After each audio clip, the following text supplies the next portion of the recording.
Welcome back to another episode of the Corey Freeman podcast, or should I say, welcome back to the new Corey Freeman podcast. I am your host, Corey Freeman.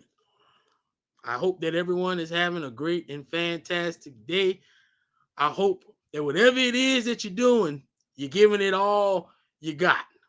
Here at the Corey Freeman podcast, we have a motto, and the motto for the Corey Freeman podcast is "We back at it again." And we're happy to be back at it again. We have some faces behind, well, we have a face behind the voice. Previous, the Corey Freeman podcast was audio only, but now we found another avenue of recording because we were running into trouble with the other avenue that we were recording on. So we have our friend, we have our brother, we have our contributor to the Corey Freeman podcast. I know you heard his voice, but you probably never saw his face. We have Brandon Neville, aka Babs, here with us again. What's going on, Babs? Oh, I can't complain. It's an honor and a privilege to be here once again. Good to be amongst my brother once again, and I'm just ready to get back at it again. So thank you for having me on. It's always an honor and a privilege, my brother. Yes, sir. Thank you for accepting the invitation. Thank you for accepting the invite. We ain't recorded since January, and it's not because we were slacking or we didn't want to record. Like I said, the other avenue that we were recording on, it presented a roadblock where we couldn't record the way we were recording, so we had to find another avenue. And we give thanks to God that we found another way to record. So hopefully now we can reach a bigger market, we can reach a bigger audience, and at the end of the day, though, if we only help one person, we are still being effective. So we're not going to really focus on numbers, although we would like to help as many people as possible or help as many people as we can. If we only help one person, we are still making a difference. So as I stated earlier, we're happy to be back at it again, and we're not gonna waste any time. We're gonna cut right to it. That tonight we're gonna talk about, or the name of this episode is entitled "Value Your Values." Pay attention to what I said. Value your values. And I want to ask you a question: that what comes to your mind when you hear these words? What do you think about whenever you hear these words? That what do these words mean to you? Value your values. And we tend to value money and material things. We value stuff. We value things that we can acquire. We value our accumulations. We place high value on stuff, and the same stuff that when we are gone will still be here. But I want to tell you tonight that the most valuable things in life are the things money cannot buy.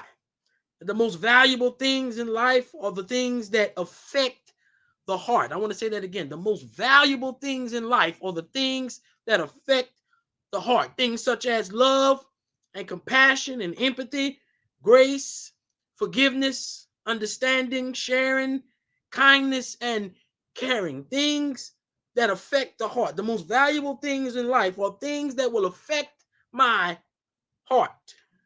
And the most valuable things are not seen.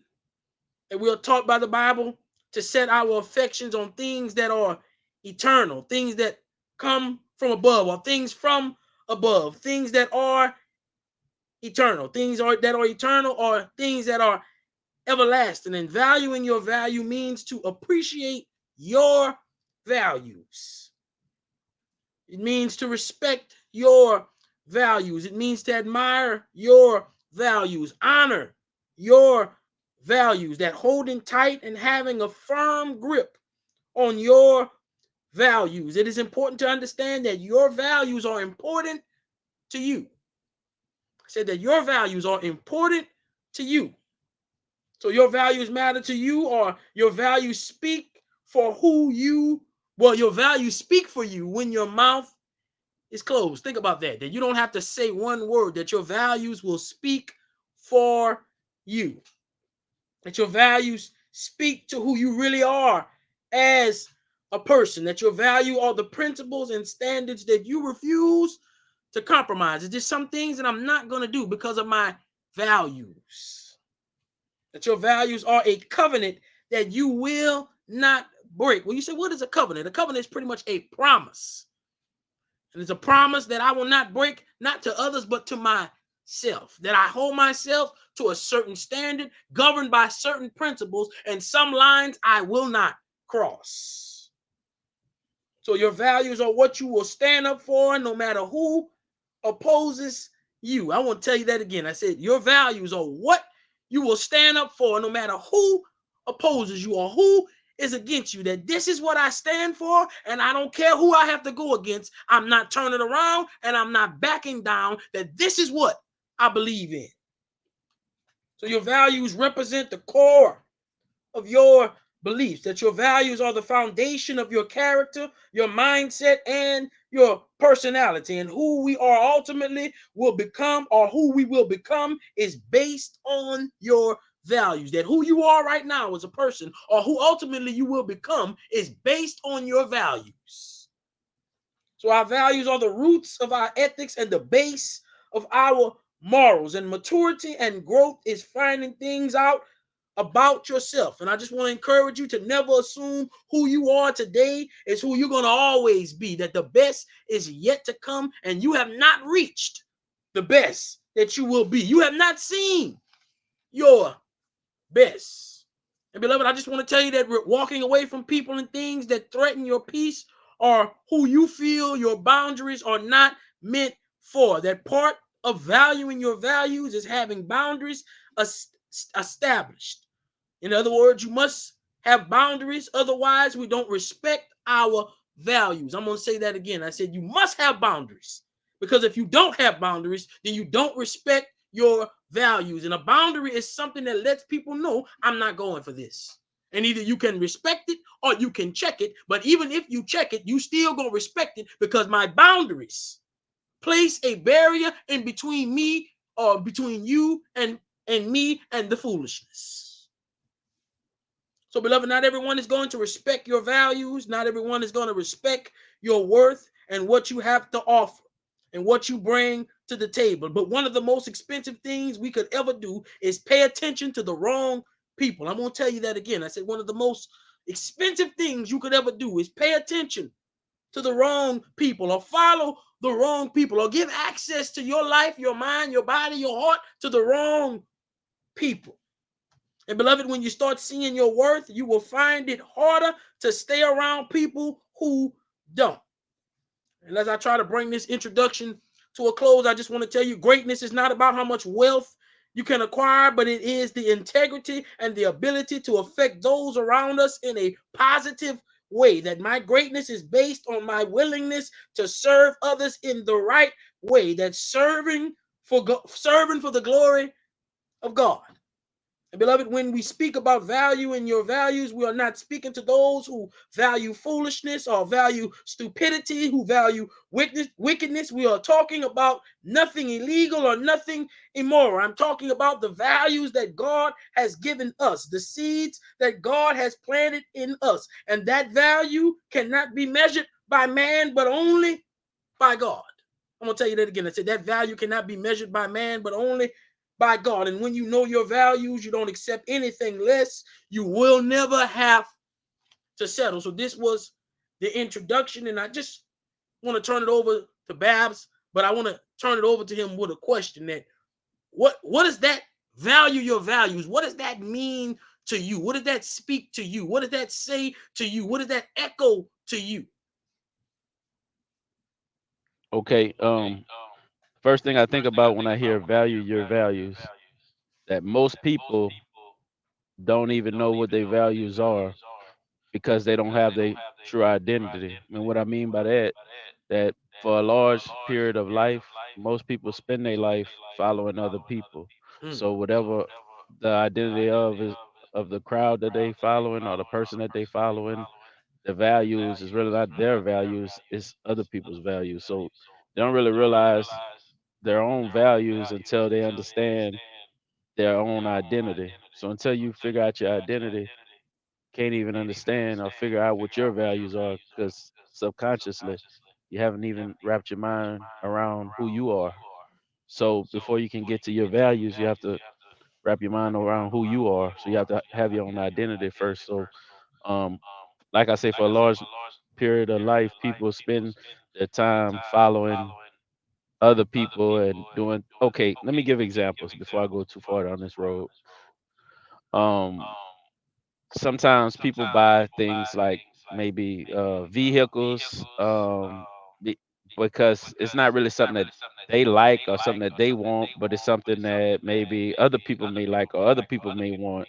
So they're not truly living in their own identity.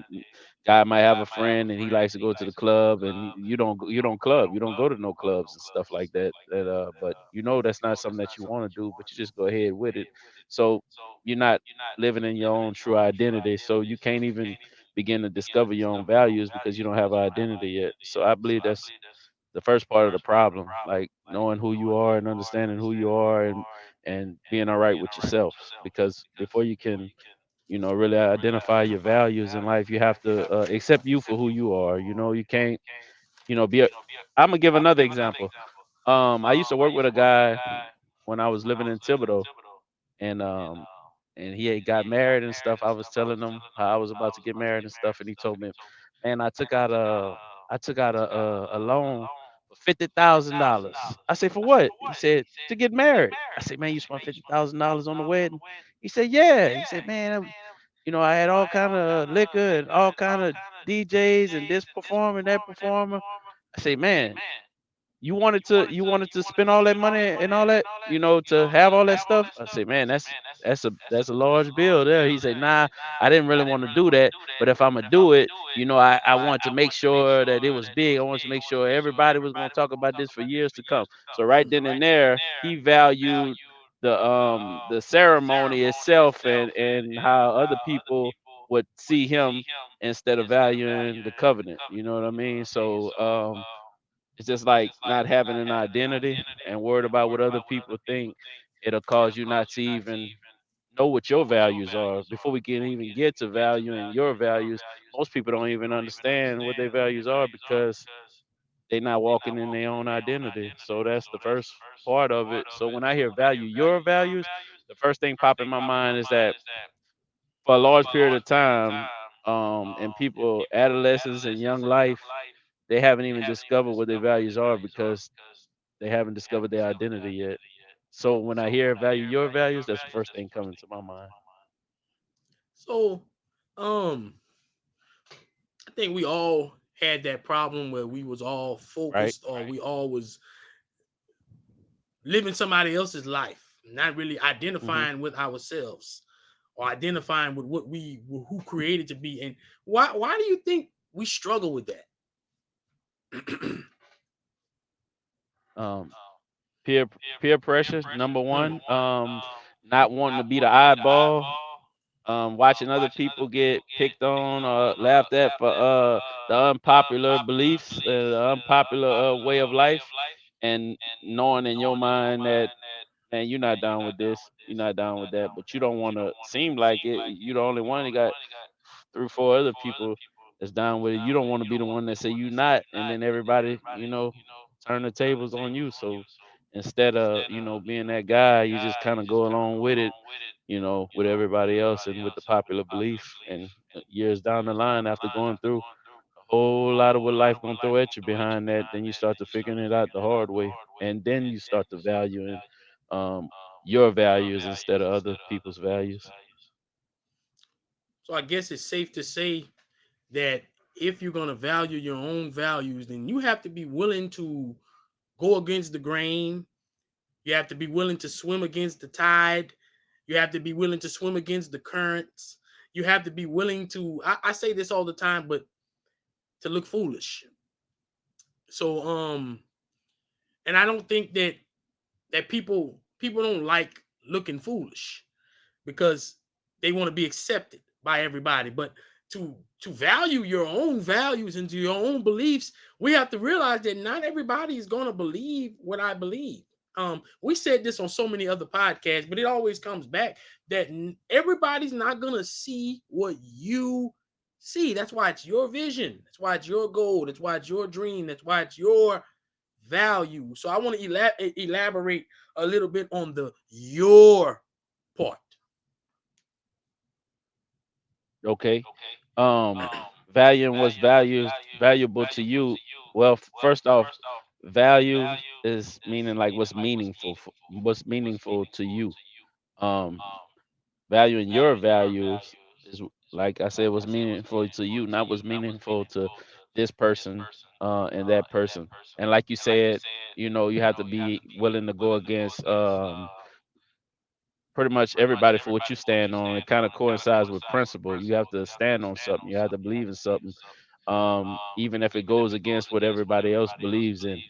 Now, what's valuable to you, um, to me, to the next person, it may all differ in different fashions. Now, everybody will hold their family valuable and the life valuable.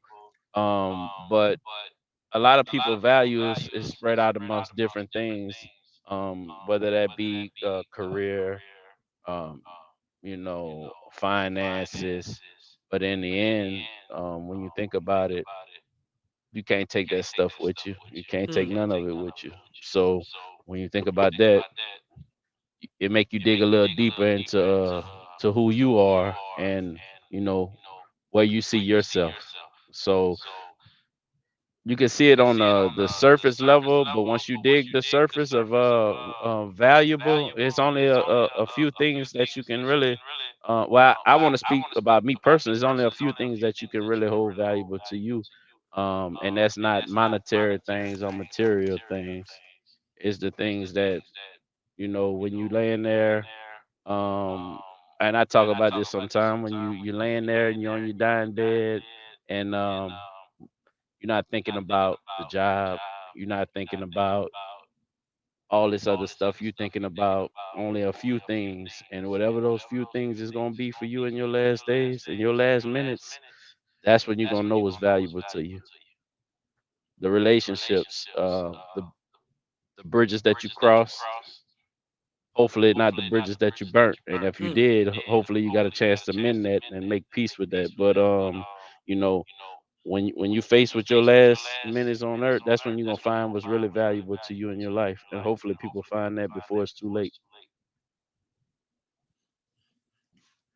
You very it is very it's very good stuff that we tend to focus on the wrong things at the wrong times, and we always want to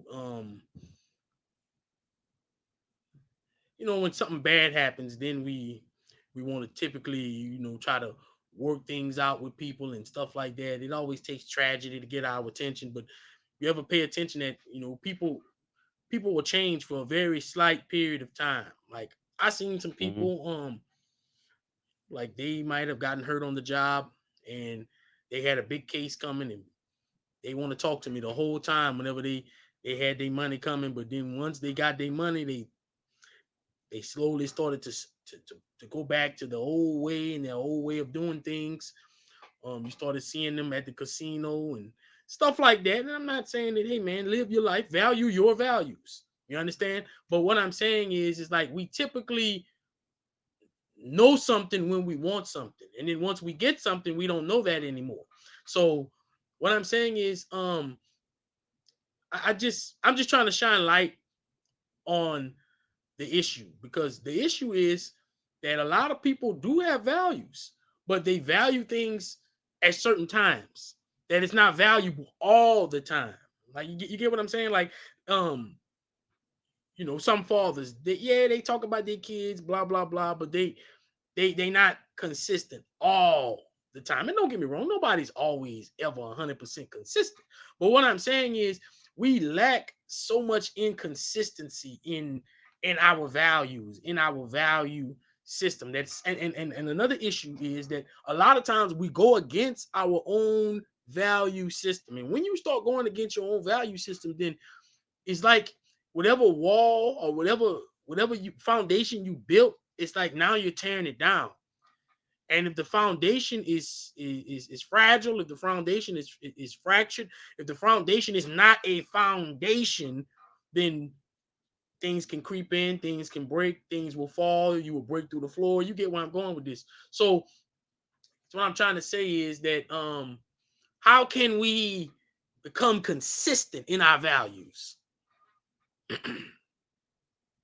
Um, by standing firm on what you believe in, like consistency is it comes by being repetitious, like constantly fighting the fight for whatever you stand for, like never giving up, and even when nobody believe in you, you constantly going at it, constantly fighting, because you have to be repetitious and consistent,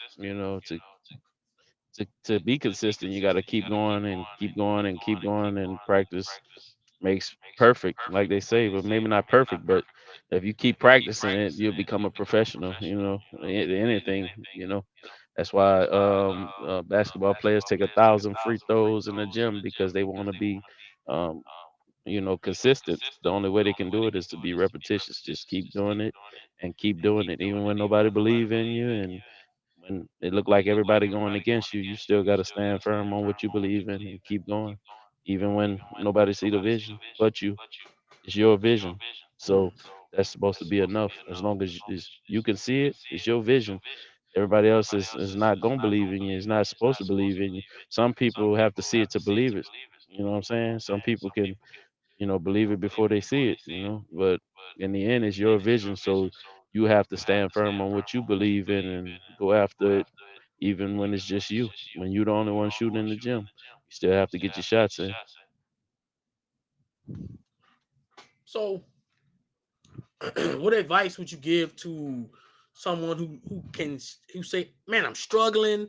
I really don't know what I value. I really don't know my values. I don't know how to value my values." They may say, "I'm just struggling." How can I identify?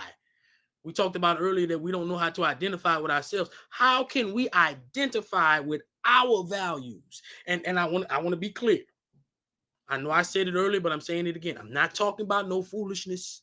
I'm not talking about anything illegal. I'm not talking about anything immoral. I'm not talking about anything that will get you in the penitentiary. We're not talking about none of that. So if you by any chance skim through this podcast and think when we talking about valuing your values, I ain't never talking about no foolishness. So Mm-mm. I just want to get that out there because I don't represent foolishness. I'm not going to stand for foolishness. We cannot stand for foolishness, especially at this juncture and time that we are in this world, that we need to stand for something. And like I said, if you're standing for foolishness and you value foolishness, then this podcast was not for you. But if you want to stand for something different and change your values, then we're trying to offer help. We're trying to affect change in a positive way. We don't represent no negativity. We don't need to make a podcast to be negative because I can be negative all by myself. I don't need help being negative. I don't need to be encouraged to be negative. I can wake up in the morning negative. I can go to bed negative. So I just want to state that me and Brandon are never, ever, ever, ever talking about no foolishness. So again, Mm-mm. the question was, how can somebody identify with their values? How can I figure out what my values are? Okay. What I would say to that is, the first thing you need to do is, the crowd that you with, whoever you hanging with and stuff, you need to start spending some time with yourself to get your thoughts together. So you gonna it's a saying, and it goes, you have to keep your grass cut low to watch for the snakes. That Mm. means go ahead and clear out everybody around you so you can think, because now it's time to get yourself together. It starts by getting your thoughts together. You can't do that when you're hanging around a whole bunch of people. So eliminate the crowd, number one. The second thing, um don't be scared to fail. Be scared to be afraid to not do nothing at all, because one thing you have to realize, we only here for a short period of time. So failure not an option. Put that in your mind. Don't worry about failing. Worry about not trying at all, because that would be worse than even failing at something. It's not doing something. And once you realize you only got one life to live, you only got one chance at this life, and you really put that in your mind, I believe that as far as what you value, it's gonna start becoming real clear to you, and you're gonna be more at ease with going for it, instead of sitting on the sideline watching the game play in front of you. Go ahead and get in the game and play it, because you only got one life to live, and you got to be the best you that you can be. So it would start by, I would say, number one, clearing out the crowd that's around you, so you can start getting your thoughts together and start understanding who you are, and what you need to do, as far as having any fear or being afraid to make a move because you're scared to fail. Be scared not to do nothing at all, because I talk to older people, and this is what I hear often from a lot of older people. I wish 20 years ago, 30 years ago, 40 years ago, I had a chance to buy this property over here. I had a chance to make some kind of move, whatever it is. And they regretting not doing it. 40, 50 years. I even hear over 50 years of regret for not doing something that they would have did that would have been beneficial to the future of them, the future of their family, and everything. So um being afraid to not do nothing, being afraid to fail, that's in life. We fall down, we get back up, we fall down, we get back up. But I would be afraid not to do nothing at all, because you're gonna be living with a lifetime of regret. And it's the truth. I actually talk to people that been on this earth over 80 something years, and they living with over 50 to 60 years of regret, Hmm. from not going after something that they knew that they should have did, but they was afraid, to fail. So that's the next step, just knowing that you only here for a short period of time, so go for it. And what screamed out to me whenever you said that is you have to live life like today is your last day. You live every day like it, this is my last day. It's crunch time. It's a sense of urgency. Live like it's your last day. Love like it's your last day. Study like it's your last day. Whatever you do, do it like it's your last time. And I ain't got no time to waste. I don't have any time to waste. I don't have time to be afraid. I don't have time to be scared. Um, I know a lot of things we say is repetitive, but I'm going to say this again. Be scared to be the same person you was a year ago. Be afraid of being that same person right now. That if you are the exact same person that you were this time, October the 28th, 2022, if you're the same exact person, then you ought to be afraid of that. That's the only thing that you ought to be afraid of. Because how is it that change is always constant, but yet we don't change? I'm gonna ask that question again. I said, how is it that change is always constant, but yet we don't change? So it comes to a point in time where this is with Corey Freeman. This is what I really stand for. We got to get serious. We got to get serious. And until you get serious, ain't nothing gonna change. And think about this: when we was committed to whatever we was committed to, we was serious. Think about the passion that you had. Think about the mindset that you had. Think about the lines that you would cross. Think about the people you would disrespect. Think about the people that tried to give you advice and you would ignore it because you were so committed to the foolishness. So what I'm saying is it's gonna take twice and double and triple to to change. So my advice to the people is to live today like I ain't living tomorrow. And there's some things that I got to do today that It's a sense of urgency. It's a crying voice. You ever heard a cat that was in trouble and that cat cried and cried and cried and cried with a sense of desperation? And that's how we have to live. We have to live like I'm desperate to get this accomplished. I'm desperate to achieve these goals. And I'm gonna state it one more time for the people that's way in the back. I ain't talking about no foolishness. So Brandon, um, we don't want to record too long. We right at 30 minutes. So I just want to give you the opportunity to rebuttal to what I just said. Okay. Yeah, absolutely. And you're absolutely correct. One thing for sure, two things for certain, we ain't about no foolishness. And right now is the time, to bring about a change. If you don't understand what your values are, you don't understand what your purpose is, to fall in line with your purpose, you gotta have an identity. Know who you are.